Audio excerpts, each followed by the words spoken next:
तीन हिरन। एक समुद्र के घाट पर एक लोमड़ी कई दिनों से रह रही थी। वह सभी जगह घूमने पर भी उसे अच्छा खाना ना मिलकर बहुत दिन हो गए थे। एक दिन वह लोमड़ी अच्छा मांस के लिए एक पास के जंगल में गई थी। उस जंगल में वह बहुत घूमी थी। आखिरकार में लोमड़ी को एक हिरन मिला। उसे अपने होशियारी से भोजन बनाने के लिए सोचने लगी।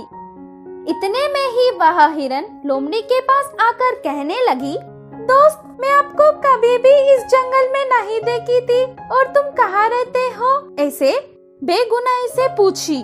इधर मेरे वाले कोई भी नहीं है, इसलिए मैं पास के समुद्र के घाट में रहता हूँ। ऐसे लोमड़ी ने जवाब दिया। क्या? समुद्री घाट? मैंने तो ऐसे कभी नहीं सुना, बोलकर हिरन हैरानी से देख रही थी। मेरे सामने पूरा पानी ही पानी है। इतना पानी है कि समुद्र के उस पार भी नहीं दिखता। अगर तुम मेरे साथ आते हो तो समुद्र बताऊंगा। ऐसे लोमड़ी बोली। समुद्र कैसा दिखता होगा, यह सोचकर हिरन लोमड़ी के साथ चलने लगी। वह दोनों जंगल में चलने के बाद थोड़ी देर में समुद्र के पास पहुंच गए थे। समुद्र को पहली बार देखकर हिरन खुशी से उछलने लगी। उसी वक्त समुद्र की लहर उछलते हुए समुद्र के किनारे आने लगी। उस लहरों को दृश्य देखकर लोमड़ी, आओ लहरों आओ, मेरे दोस्त तुम्हें देखना चाहता है, उसे देखकर तुम वापस चले जाना।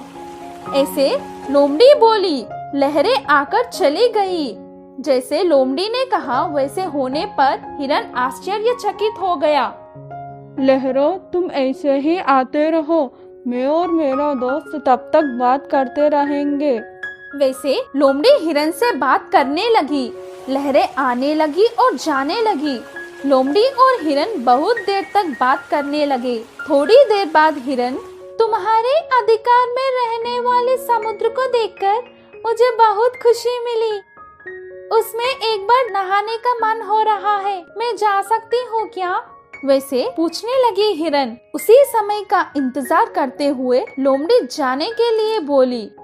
समुद्र में हिरन जाने लगी। थोड़ी देर गई कि नहीं, एक बड़ा सा लहर हिरन को डुबा लेकर गई और हिरन उस लहरों के वजह से सांस न ले पाई। इसी वजह से हिरन समुद्र के किनारे पड़कर मर गई। बाद में लालची लोमड़ी उसका योजना कामयाब होने की खुशी में हिरन का मांस खाने लगी।